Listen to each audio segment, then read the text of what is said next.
மகாராஷ்டிர சட்டமன்ற தேர்தல் முறைகேடு புகாரில் தேர்தல் ஆணையம் அளித்த விளக்கத்தை ஏற்க மறுத்திருக்கும் மக்களவை எதிர்க்கட்சித் தலைவர் ராகுல் காந்தி வாக்குச்சாவடிகளில் உள்ள சிசிடிவி காட்சிகளை வெளியிட வேண்டும் என்று வலியுறுத்தியுள்ளார்.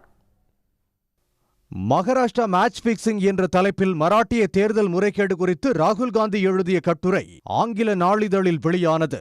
அதில் 2024 மராட்டிய சட்டப்பேரவை தேர்தலில் 5 படிநிலைகளில் வெளிப்படையாக முறைகேடு நடந்ததாக குற்றம் சாட்டிய அவர், இது அடுத்து வரவுள்ள பீகார் தேர்தலிலும் நடக்கும் என்றும் கூறினார்.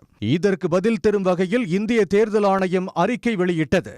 அதில் குற்றச்சாட்டுகள் அபத்தமானது என்று தெரிவித்ததுடன் வாக்காளர் பட்டியல் தயாரித்தல், வாக்குப்பதிவு, வாக்கு எண்ணுதல் உள்ளிட்ட ஒவ்வொரு தேர்தல் செயல்முறையும் அரசு ஊழியர்களால் நடத்தப்படுகிறது. அதுவும் வேட்பாளர்களால் நியமிக்கப்பட்ட அங்கீகரிக்கப்பட்ட பிரதிநிதிகள் முன்னிலையில் நடைபெறுவது நாட்டிற்கே தெரியும் என்று தெரிவிக்கப்பட்டது.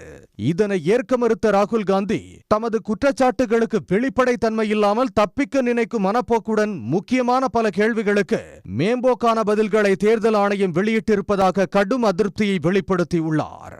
தேர்தல் ஆணையம் மீதான நம்பகத்தன்மையை பாதுகாத்துக் கொள்ள இது மாதிரியான தப்பித்து ஓட நினைக்கும் போக்கு அரணாக அமையாது என்றும், உண்மையை சொல்வதால் மட்டுமே அதனை பாதுகாத்துக் கொள்ள முடியும் என்றும் அவர் குறிப்பிட்டுள்ளார்.